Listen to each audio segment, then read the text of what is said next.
बिस्मिल्लाहिर्रहमानिर्रहीम। हुकूमत की तरफ से एहसास प्रोग्राम उन गरीब और मजबूर लोगों के लिए था जो लॉकडाउन की वजह से घरों से बाहर नहीं निकल सकते, और अगर घर से बाहर भी निकलते हैं तो कोई उन्हें मजदूरी नहीं देता। एहसास प्रोग्राम की वजह से कई गरीबों के घरों के चूल्हे जले। सोशल मीडिया पर आपने बेशुमार ऐसी वीडियोस देखी होंगी कि गरीब लोग रोते हुए इमरान खान का शुक्रिया अदा कर रहे थे, लेकिन वहीं कुछ ऐसे बदबख्त और बदबातिन लोग भी थे जिन्होंने एहसास प्रोग्राम को भी अपनी कमाई का ज़रिया बनाया।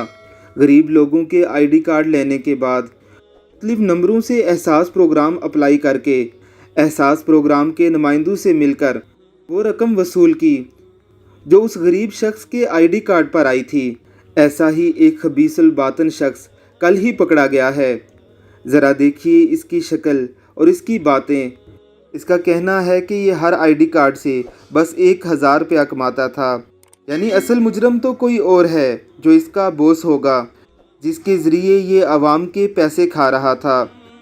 कौन शुमाइम? क्या करता है शुमाइम? शुमाइम क्या करता है? अंदर क्या काम करता है? पूरी चीज बताना। पैसे वगैरह निकालते हैं। पर्चियां खोल, कितनी पर्ची तेरे पास से निकली है भाई? निकाल 5 पर्चियां, एक 12,000 की पर्ची, यानी 60,000 रुपए तो ये हो गए। अपना शनाख्ती कार्ड दिखाओ। शनाख्ती कार्ड हो गया। अब तक कितने पैसे लिए तुमने 60,000 के अलावा? कितने पैसे लिए 60,000 के अलावा? ये जो 60,000 तुमने वसूले हैं इसके अलावा। अच्छा, तुम्हें हिस्सा कितना मिला है? हिस्सा 1,000 रुपए। और सारे इसके जो 60,000 का हिस्सा तुम्हें कितना मिला ये बताओ शुमाइम से। 60,000 रुपए, तुम्हें 1,000 रुपए मिले?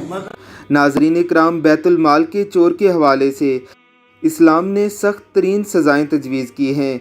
हमारा हुकूमत वक्त से मुतालबा है कि ऐसे चोरों को इस्लामी सज़ाएँ देकर इबरत का निशान बनाया जाए।